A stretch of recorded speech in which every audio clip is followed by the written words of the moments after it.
भाइयों और बहनों, लॉकडाउन का तीसरा चरण आरंभ हो चुका है, जो 17 मई तक जारी रहेगा।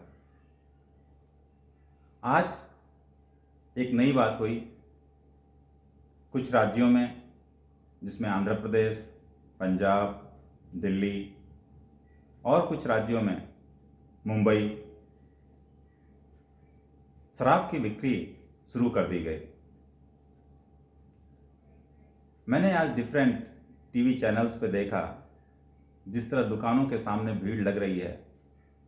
कुछ जगह तो बिल्कुल मारामारी की स्थिति है, शायद मुंबई और दिल्ली का दृश्य था। उससे एक बात बहुत साफ हो गई।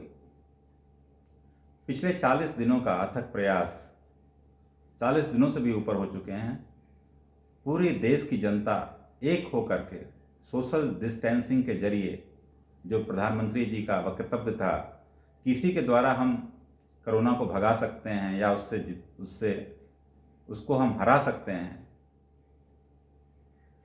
आज वो छिन्न भिन्न होता दिखा। मेरी समझ में एक बात नहीं आती है, अगर इतने दिनों से देश की संपूर्ण जनता प्रधानमंत्री के साथ कंधे से कंधा मिला करके, प्रशासन के साथ कंधे से कंधा मिला करके शासन के निर्णय को सर्वोच्च मानते हुए हर तरीके से सोशल डिस्टेंसिंग को फॉलो करने की कोशिश कर रही थी, ऐसे समय इस तरह की दुकानों को खोल देना क्या वाजिब कहा जा सकता है? जब सोशल डिस्टेंसिंग, जैसा कि माननीय प्रधानमंत्री जी ने कहा, पहले उन्होंने कहा, जब फर्स्ट टाइम लॉकडाउन हुआ तो उन्होंने बोला जान है तो जहान है। इसका मतलब अगर हम जिंदा रहेंगे तो सारा संसार हमारे लिए। और दूसरी बार जब उन्होंने बोला तो उन्होंने बोला जान भी चाहिए और जहान भी चाहिए। इसका मतलब हमें जान भी बचानी है और इस संसार को भी देखना है, संसार का भी उपभोग करना है। और इसके साथ उन्होंने जिस तरह से भी जनता को बांधने की कोशिश की, चाहे वो दीपक प्रज्वलित करना हो, चाहे वो थाली बजाना हो, उन्होंने देश को संगठित करने का प्रयास किया और उस प्रयास में वह सफल भी रहे। लेकिन अभी जैसे शराब की दुकानें खोली जा रही हैं और जिस तरह से भीड़ उमड़ रही है, दोस्तों, मैं यह कहना चाहता हूं, जो पिछले 40-50 दिनों से हम लोग सोशल डिस्टेंसिंग को फॉलो करते हुए देश को जीतते हुए देखना चाहते हैं, वह निष्फल होता हुआ नजर आ रहा है। अगर इस तरीके से भीड़ जमा होती है तो किसी भी तरह से सोशल डिस्टेंसिंग फॉलो नहीं हो सकती। पुलिस को अभी तक जो दूसरे कार्यों में लगी हुई है, जनता को एक तरह से डिसिप्लिन करना चाहती है, वो सारे प्रयास निष्फल हो जाएंगे। सबसे बड़ी बात, यह तो एक बात हुई, लेकिन इसके विपरीत मैं दूसरी बातों को भी देखना चाहता हूं। आप जब भी देखें, शराब की दुकानों पर अगर आप जाएंगे या ध्यान से देखने की कोशिश करें, लगभग 70% लोग ऐसे खड़े होते हैं जो लो इनकम ग्रुप से आते हैं, जिनकी आय ज़्यादा नहीं होती है, मजदूर होते हैं, श्रमिक होते हैं, मध्यम वर्गीय लोग होते हैं, जिनके पास आय के सीमित साधन होते हैं। आप सभी को मालूम होगा, विभिन्न राज्य सरकारों ने केंद्र की नीति के अंतर्गत गरीब लोगों को, जो लोग भी पॉवर्टी लाइन से नीचे हैं या जो लोग भी उसके दायरे में आते हैं, उन सभी लोगों को, चूंकि फैक्ट्रीज या पूरा देश लॉकडाउन की स्थिति में है, गरीबों को, मजदूरों को जो भी सामर्थ्य बन पड़ा, सरकार ने उनके खाते में डायरेक्ट पैसा जमा किया।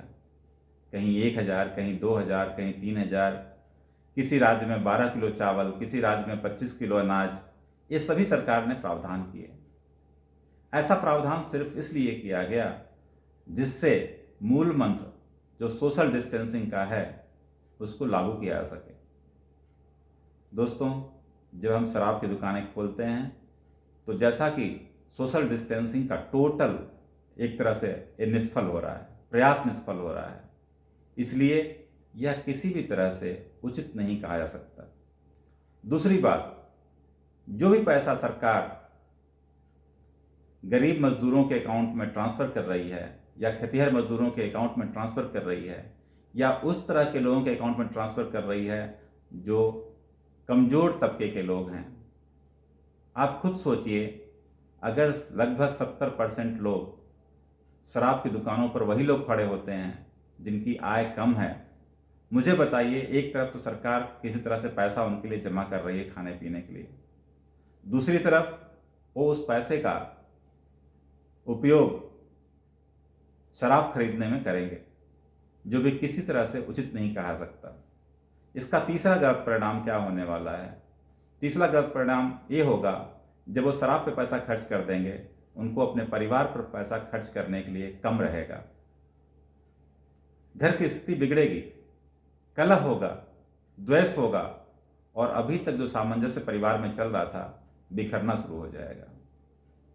दोस्तों, यह 3 कारण जो मुझे मुख्य आज दिखाई पड़ते हैं, जिसमें सोशल डिस्टेंसिंग को डिफाई होना, जो लो इनकम ग्रुप के लोग हैं उनके पास जो भी पैसा सरकार द्वारा जा रहा है उसका शराब में खर्च हो जाना, तीसरी बात, घर के लिए पैसा कम बचना, उससे परिवार में कलह की स्थिति उत्पन्न होना, और ये सब स्थितियाँ मिलजुल करके एक ऐसी भयावह स्थिति क्रिएट कर देंगी, ऐसी भयावह स्थिति उत्पन्न कर देंगी जिसको संभालना किसी भी समाज के लिए या देश के लिए बहुत मुश्किल हो जाएगा। इसी कारण से मैं देशवासियों से, सरकारों से, राज्य सरकारों से, केंद्र सरकार से अनुरोध करना चाहूँगा कि इस तरह की चीज़ों को तब तक न ओपन किया जाए, इस तरह की दुकानों को तब तक न खोला जाए जब तक की स्थिति पूरी तरह सामान्य नहीं हो जाती है।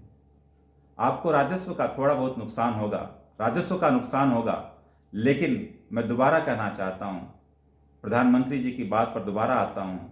उन्होंने बोला है, मुझे जान भी चाहिए, जहान भी चाहिए, और इसीलिए मैं कहना चाहता हूँ, हम अगर जान और जहान चाहते हैं तो इस मृत तृष्णा से हमें निकलना होगा कि हम बिना शराब बेच के हम रेवेन्यू इकट्ठा नहीं कर सकते। यह एक गलतफहमी है जिससे जितनी जल्दी हो सके सरकारें अगर बाहर निकलती हैं तो एक बहुत बड़ा समाज के ऊपर कल्याण होगा या समाज का उपकार होगा।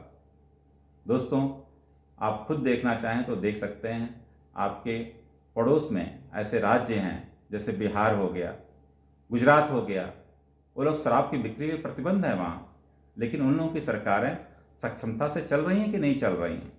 इसलिए ऐसा सोचना कि अगर हम शराब की बिक्री नहीं करेंगे तो हमारा राजस्व कम हो जाएगा या हमारे पास संसाधन कम हो जाएंगे, ऐसा सोचना आज के समय में जब हम सभी लोग सोशल डिस्टेंसिंग की बात कर रहे हैं तो आज के परिप्रेक्ष्य में निश्चित ही मुझे गलत लगता है। आशा है आप मेरी राय से सहमत होंगे। अगर आपको ये वीडियो अच्छा लगता है तो आप कृपया इसे लाइक करें, शेयर करें और सब्सक्राइब भी करें। धन्यवाद। जय हिंद।